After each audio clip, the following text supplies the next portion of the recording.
10 flights in all, and they're on their way.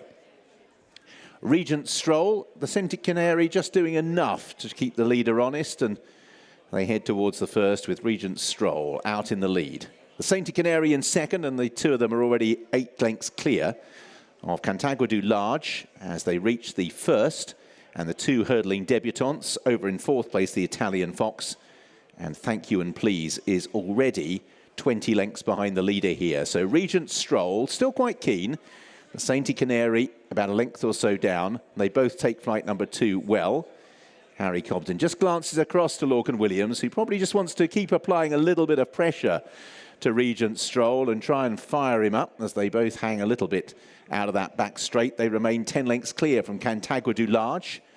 And then back in fourth place, the Italian Fox and Thank You and Please at the tail of the field. So making their turn for home, and Regent's Stroll 2 lengths back to the Scented Canary, and the two of them are now 12 lengths clear from Cantago du Large.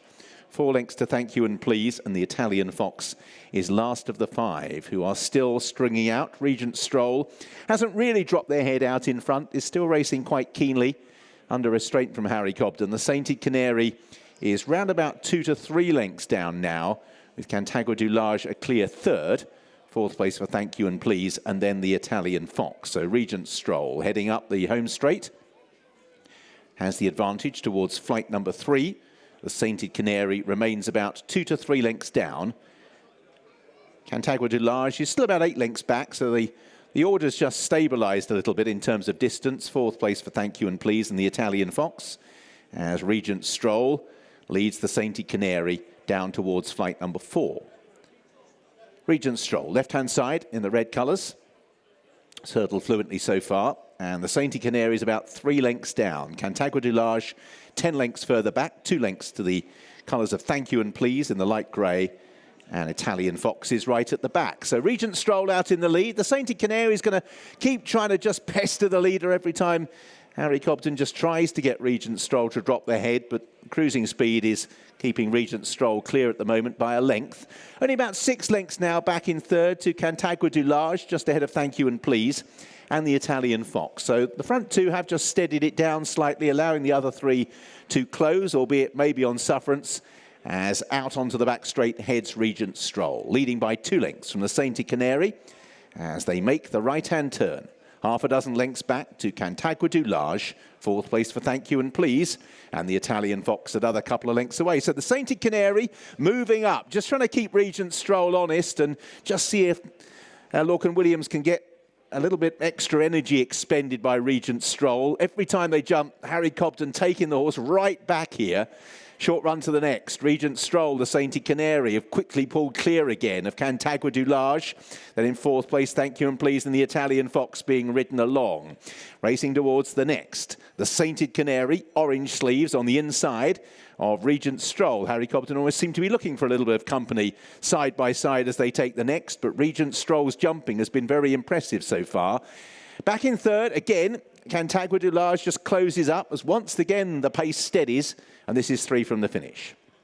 Regent's Stroll on the right-hand side takes it a couple clear. The Scented Canary in second. Thank You and Please has moved through into third. A mistake at the back by the Italian Fox, and they leave the back straight. Regent's Stroll just slightly on the wrong leg, just hanging out a little bit round the turn here on the outside of the Scented Canary, and Regent's Stroll, who is from the family of Deadman, who famously did something similar going into the back straight here a few years ago. He's just been manoeuvred round the corners, just hanging out slightly, but has the lead by a neck. The Scented Canary in second place, a couple of lengths back in third to Thank You and Please, Cantago du Large, and the Italian Fox. So Regent's Stroll on the outside for Harry Cobden. Hasn't exactly been an armchair ride so far. Been quite keen, hanging out, but still has the advantage, still travelling well. The Scented Canary in second, and now Regent's Stroll can be moved over towards this near side running rail. Thank You and Please is in third place behind these Cantago du Large. So racing towards the second last. Can the Scented Canary put anything on Regent's Stroll as they head towards 2 from the finish? Harry Cobden still sitting quietly. The Scented Canary is throwing down some sort of challenge. 2 from the finish. Regent's Stroll, another good leap, however, maintains the advantage. Over in second place, the Sainted Canary, who is sticking on honestly and gallantly, and there'll still only be about a neck or so between them heading down towards the last. Regent's Stroll, right-hand side, left-hand side, the Sainted Canary. Regent's Stroll is over, brought right under the near side running rail, and has too many gears, it would appear, from the Sainted Canary, who's done the best to make a race of it. Regent's Stroll, Harry Cobden looks across, the educational run complete, and wins comfortably in the end and lands doubles on the card. The Sainted Canary kept the leader honest. Third for Cantagra du Large in fourth place. Thank you and please. The Italian Fox is in fifth place. Paul Nicholls with me. Just the job there for Regent's Stroll? Yeah, obviously, you know, he's behaved a bit better today, and he's learning. He jumped very well today. Can't do any more than that, really. He's just needed experience, and you know that's what these horses need. Gorgeous animal in the flesh, isn't he? I mean, he's a mould of a proper next year chaser. Yeah, he is a next year's chaser. And I mean, we're quite keen to go to Aintree, but just Harry just said then, wonder whether the occasion will just get to him a little bit.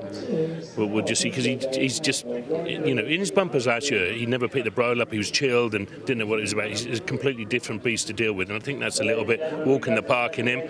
But he'll get there. But it's, you know, ultimately chasing will be his job. I guess it's hard, isn't it? I guess if you know, like he clearly has bundles of ability, but it is a big spring festival, isn't it? This is the 2.5 he'd be leaning towards. Yeah, unless we come up with another plan. I mean, you know, people expect too much just because he costs plenty of money, and believe me, there's loads of horses making that money out more privately, but he's got that tag around him a little bit. But you know, we bought him as a lovely chaser. The guys will all enjoy him, and he's not unlike Clan des Abots. Going back to Clan des Abots, when Clan was novice hurdling, that way, he was not easy, keen and stupid and not relaxed, and eventually when he did relax and he stayed, he won a load of races, and this all he's got to do is relax. So do you see him as a staying chaser of the future, like a 3-mile chaser of the future? One day, but he's not short of pace at the moment. I mean, 2.5 is about the ideal trip for him.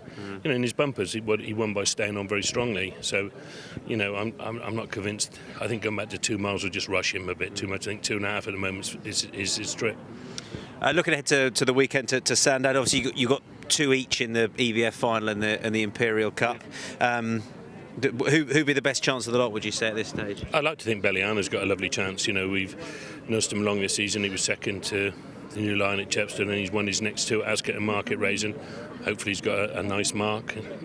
He's a very nice horse. Affodil in the Imperial Cup.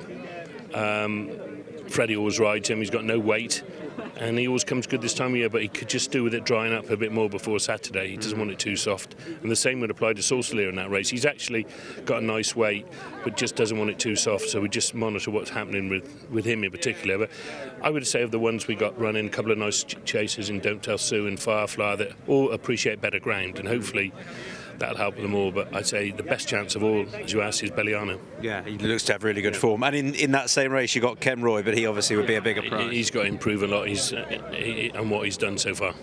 Okay. Dig a tiny bit. We had to cut away from. We had to get the prize previously for the Cheltenham horses. Just some of those obvious ones. Previous Cheltenham Festival winners, the likes of Monmorel, Stay Away Fade. Do we know where they're going? Stay Away Fade runs in the Ultima, but he's got to come back from 3 fairly ordinary runs. Why he fell off the cliff after he ran so well in the Cotswold Chase, still don't really know. He scored well at home and worked quite nicely, and we could do with a nice run there and then go on to Aintree. And Monmorel probably running the Stayers. Very open race. Bit of luck, he might run into a place.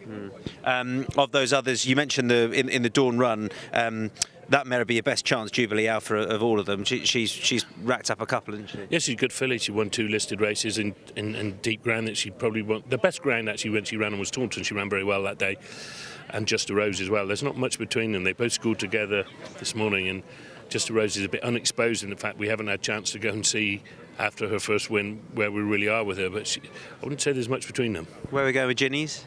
He run in the plate over, on Thursday. That's the plan. I mean, the Ryanair is, we thought last year that would be his obvious target, but he hasn't actually performed as we'd have liked so far this season. I actually have the opinion that he had 2 very hard races in the spring last year at Cheltenham and Aintree. It just took him a little while to get over it, but he's just beginning to show the right signs again.